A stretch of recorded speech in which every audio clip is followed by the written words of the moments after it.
The point is that the war never needed to be launched to begin with. Iran did not have nuclear weapons. Iran, according to all of the intelligence, including our Director of National Intelligence, until a day after Israel bombed them and she changed her mind, go read the annual threat assessment from earlier this year. Iran had not made the political decision to acquire a nuclear weapon, and they were in negotiations with Donald Trump at the time to bring their enrichment down. There was just no need other than the fact that Benjamin Netanyahu wants that regime overthrown. Josh, if you have any attachment whatsoever to the holy sites, if you have any attachment whatsoever to this narrow strip of land between the river and the sea, as the Hamas propagandists call it, then you're going to have some reason to care about this particular sliver of land. That's point number one. Let's just kind of get it out there, especially if you understand that we in Western civilization are fundamentally at war with barbarism, barbarism being best represented by the Islamists and Sharia supremacists. When you understand that Western civilization really just is the Bible, there is a special calling to have an ally with a certain part of the Middle East. That's point one. This idea that the great battle of our time is us versus the Islamists, us versus these barbarians, you know, that's really the problem here in the United States of America. Lebanon.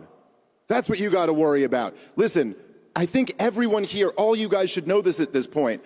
Our problem in America is the deep state of the United States of America, okay? And you know what that deep state wants, by the way? Permanent war. That's what they always want. That's how they and their friends make their money. And so all of this talk is just so ridiculous, man. I mean, this talk about how, like, if you care about the holy sites in Israel, like, okay, sure.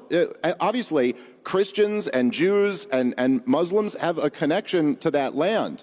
But that doesn't mean we have to bomb Iran for Israel. It doesn't mean that we have to support Israel slaughtering people in Gaza. None of that has anything to do with the holy sites. And in fact, a lot of sites get destroyed when there's bombs flying. But listen, the real problem for America, if you want to even talk about like the Islam taking over America or taking over Europe, well, how did that happen? That happened because we completely destabilized the region, fighting war after war after war that did nothing but slaughter hundreds of thousands of people. And then our Western governments had the most insane open immigration policy that was basically suicidal. We're doing this to ourselves. We're $37 trillion in debt, and we're looking for another enemy to go fight. Since the collapse of the Soviet Union, we've spent $20 trillion on empire and wars. And you know what? We can't tax enough money to pay for it. We can't borrow enough money to pay for it. So what